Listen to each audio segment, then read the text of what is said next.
여러분 안녕하십니까? 광주 MBC 뉴스데스크 시작합니다.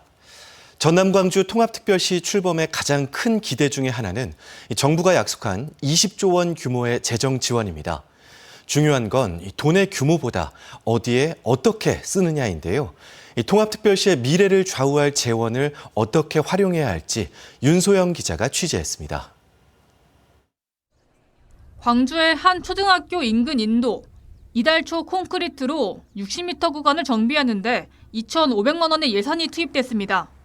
정부가 전남 광주 통합특별시에 약속한 재정 지원 규모는 20조 원. 단순 계산으로 이 같은 공사를 80만 차례 진행할 수 있는 규모의 재원입니다. 20조 원은 단순한 건설 사업에 소진될 수도 통합특별시의 미래를 바꿀 수도 있는 막대한 재원입니다.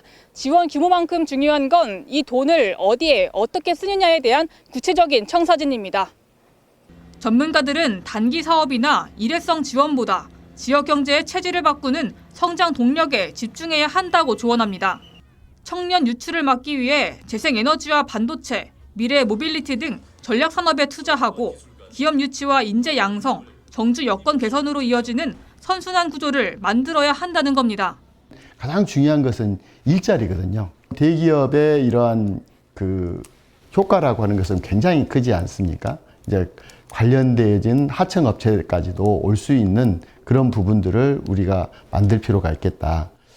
성장 거점 육성과 함께 그 성과가 광주와 전남 전역으로 확산될 수 있는 장치의 필요성도 강조됩니다.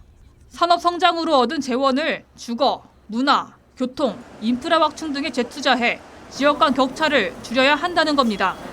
갈등도 되게 많을 거라고 예상이 됩니다.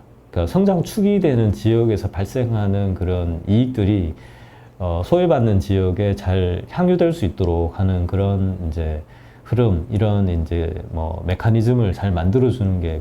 성장과 균형을 함께 추구해야 한다는 주문은 민영배 당선인 인수위원회 격인 전남 광주 대전안 기획위원회가 내세운 핵심 가치와도 맞닿아 있습니다.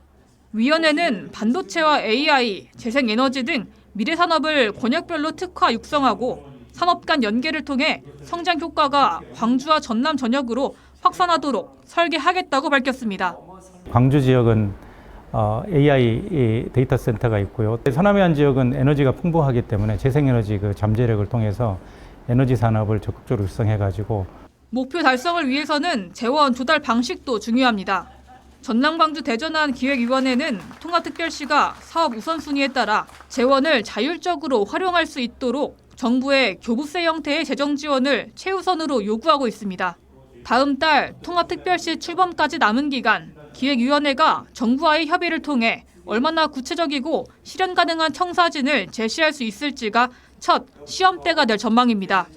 MBC 뉴스 윤소영입니다. 전남이 주산지인 보리의 수매 가격이 지난해 절반 수준으로 폭락했습니다. 지원금으로 당장의 급한 불은 끄고 있지만 내년부터는 수입산 보리가 무관세로 밀려 들어올 예정이어서 재배 농가들의 고심이 깊어지고 있습니다. 이재원 기자가 보도합니다. 보리를 수매하는 창고 앞으로 이른 아침부터 화물 차량들이 줄을 잇습니다. 지게차가 쉴 새 없이 포대를 내려 무게를 달고 창고 안에는 보리가마니가 차곡차곡 쌓여갑니다. 하지만 수확의 기쁨을 누려야 할 농민들의 표정은 굳어 있습니다. 올해 산지 수매 가격이 지난해에 비해 절반 수준으로 급락했기 때문입니다. 인건비가 옛날에는 12만 원인데 지금 15만 원 아니면 살 수가 없어요. 그래서 모든 것이 오르고 보리가격이 지금 완전히 떨어져서 농민들 시름이 엄청 많습니다. 이처럼 가격이 폭락한 건 재배 면적이 늘어난 데다 지난 겨울 기후도 좋아 산지 생산량이 폭증했기 때문입니다. 올해 영광 지역의 보리 생산량은 7,900여 톤으로 지난해보다 64%나 증가했고 수매 가격은 40kg 포대당 38,000원에서 4만 원 선까지 떨어졌습니다. 농민들의 소득을 보전하기 위해 영광군이 포대당 3,000원을 지원하기로 했지만 앞으로가 더 큰 문제입니다. 내년부터 미국산 쌀보리가 무관세로 국내 시장에 들어오고 내후년에는 호주산 보리까지 관세 장벽 없이 가세하기 때문입니다. 쌀보리는 어떻게든 우리가 주시기 때문에 갖고 가랍니다. 그리고 대추 작물에 거기에 최선의 노력을 다해서 우리 농가들이 한 푼이라도 수익이 될 수 있도록. 생산량 증가와 가격 폭락이라는 이중고를 맞이한 국산 보리 산업. 구조적인 대책이 마련되지 않으면 내년부터 밀려드는 수입산에 국내산 보리가 좌치를 감출 것이라는 우려가 깊어지고 있습니다. MBC 뉴스 이재환입니다. 정부가 추진하는 햇빛 소득 마을 사업에 대한 관심이 지역 곳곳으로 확산되고 있는데요. 하지만 주민 참여와 사업 계획, 부지 확보까지 꼼꼼한 준비가 뒷받침돼야 실제 사업으로 이어질 수 있습니다. 박종호 기자가 취재했습니다. 월출산 자락에 자리한 영암군 군서면 죽정마을. 350여 명이 살고 있는 이 마을은 최근 정부의 햇빛 소득 마을 1차 공모에 참여했습니다. 마을 내 2,600여 제곱미터 규모의 부지에 태양광 발전을 설치해 발전 수익을 주민복지와 마을 사업에 활용하겠다는 구상입니다. 단순히 행정에서 이제 뭐 복지 차원에서 지원해 주는 건 소규모지 않습니까? 금액이. 근데 당신들이 하고 싶은 것도 못 하고 그래서 그걸 한번 늘려보자. 이런 취지에서 개발위원 회의도 하고 해가지고 사업을 추진하게 돼 있죠. 햇빛 소득 마을은 주민들이 협동조합 등을 구성해 태양광 발전 사업에 참여하고 발전 수익을 마을과 주민이 함께 나누는 주민 참여형 에너지 사업입니다. 에너지 전환의 이익이 주민 소득으로 이어질 수 있다는 점에서 관심이 높습니다. 하지만 주민 동의와 참여율은 물론 사업 부지 확보와 인허가, 전력 개통 연계 가능 여부 등 사전에 검토해야 할 사항도 적지 않습니다. 이 때문에 영암에서는 주민들을 대상으로 한 햇빛 소득 마을 교육이 진행됐습니다. 햇빛 소득 마을의 추진 절차와 유의사항, 그리고 실제 운영 중인 경기도 구양리 사례 등이 소개됐습니다. 사실은 또 새롭게 준비하면서 추진할 때는 환경들이 많이 다릅니다. 왜냐하면 특히 이제 유의해야 될 부분이 우리 전라남도, 그다음에 호남 지역은 그 전력계통이 이제 포화가 돼 있어서 발전을 해도 이게 전력망으로 판매를 할 수가 없기 때문에 그렇게 되면 사업 행위가 이루어질 수 없지 않습니까? 정부는 1차 공모에 신청한 전국 129개 마을에 대한 선정 결과를 다음 달 발표할 예정. 연말까지 500개 이상의 햇빛 소득 마을을 지원한다는 계획입니다.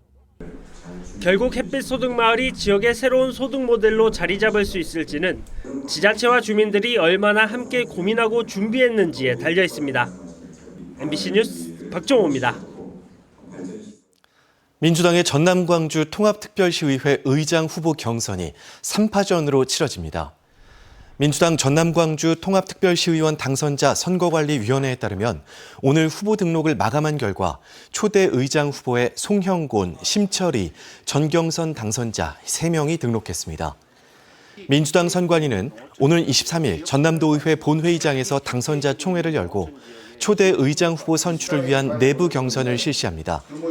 반면 부의장과 의회 운영위원장, 원내대표 경선은 모두 단독 후보 등록으로 마감돼 별도 투표 없이 민주당 후보가 확정됐습니다. 129 무안공항 제주항공 여객기 참사 유가족 협의회 등은 오늘 광주 YMCA 시민분향소에서 참사 희생자들을 추모하고 진상규명과 재발방지 약속을 시민사회와 함께 되새기자는 의미에서 기억과 약속의 날을 진행했습니다. 시민들과 함께 기억과 연대의 뜻을 나누기 위해 마련된 오늘 자리에서 참석자들은 아직 온전히 수습되지 못한 희생자들의 유해 수습과 진상규명, 책임자 처벌 등을 촉구했습니다. 광주 사직공원 일대에서 사직대제를 비롯해 다채로운 단오 행사가 열렸습니다. 오늘 광주 사직공원 사직단에서는 광주 시민의 안녕과 풍년을 기원하는 병오년 사직대제가 진행됐습니다. 이와 함께 사직공원과 희경로 일원에서는 사직단오제가 열려 광주 목사 출정 행렬과 줄타기 공연, 취타대 공연 등 다양한 볼거리가 펼쳐졌습니다. 어젯밤 11시 10분쯤 50대가 몰던 차량이 나주 남평의 한 식당을 들이받는 사고가 발생했습니다. 이 사고로 건물 유리 등이 부서졌지만 다행히 인명피해는 없었습니다. 경찰은 차량 운전자가 면허 정지에 해당하는 음주 상태에서 사고를 낸 것으로 보고 정확한 사고 경위를 조사하고 있습니다. 코로나19 확산기 방역당국의 영업 제한 조치를 어기고 한밤중 유흥업소를 운영한 업주에게 벌금형이 선고됐습니다. 광주지법 형사 10단독 유형웅 부장판사는 지난 2021년 12월부터 이듬해 1월 사이 저녁 9시부터 새벽 5시까지 영업을 금지한 방역 지침을 2차례 어긴 47살 남성에게 벌금 100만 원을 선고했습니다. 재판부는 방역 지침을 어기고 금전적 이득을 얻었을 것으로 보인다면서도 재범 위험성이 낮아 보인다고 양형 사유를 밝혔습니다.